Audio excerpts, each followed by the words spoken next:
Kuneho at ang Pagong. Isang araw, habang naglalakad si Kuneho, ay nakasalubong niya si Pagong. Palibhasa, makupad ang Pagong kaya pinagtawanan ito ng Kuneho at niliba. Kuneho. Napakaiksi naman ang mga paa mo, Pagong. Kaya ubod ng bagal maglakad. Wala kang mararating yan. Kuneho. Ha ha ha ha. At sinundan iyon ng malulutong na tawa. Labis na nainsulto ang Pagong sa mga sinasabi ng Kuneho. Para patunayan na nagkakamali ito ng akala ay hinamon niya ang Kuneho. Pagong. Maaaring mabagal nga ako maglakad. Subalit matibay ang katawan ko. Hindi mo ako matatalo. Lalo lamang siyang pinagtawanan.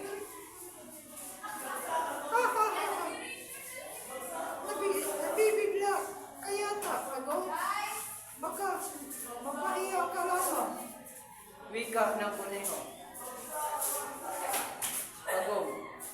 Para magkasubukan tayo, magkarera tayo patungo sa tuktok ng bulubunduking iyon. Itinuro ni Pagong ang abot tanaw na bundok.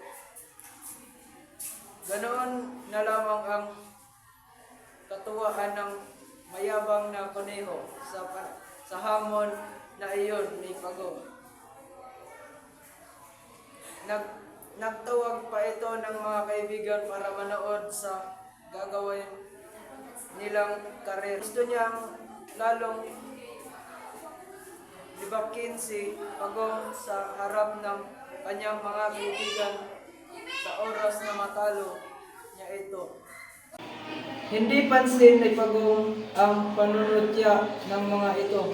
Patuloy siya sa paglakad, walang lingon-lingon, samantala si Kuneho ay halos mainip na sa paghihintay na makita si Pagong sa kanyang likuran. Ilang ulit na ba siyang nagpahinto, pero wala ni Pagong. Palibhasa, malaki ang tiwala niya sa sarili. Alam niya ang kakayahang tumakbo ng mabilis. Halos sandaling minuto lamang ay naroroon na siya sa paahon ng bundok. Nang lumingon siya ay nakita niyang malayong-malayo na ang agwat niya kay Pagong. Patuloy sa kanyang mabagal na paglakad si Pagong habang pinagtatawanan siya ng mga kaibigan. Pinagtatawanan siya ng nakapaligid. Hindi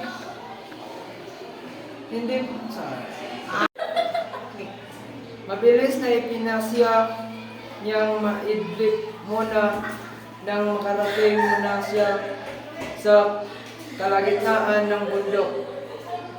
Total nakatitiyak naman niya siya ng panalo. Patuloy naman sa kanyang mabagal na paglakad si Pagong.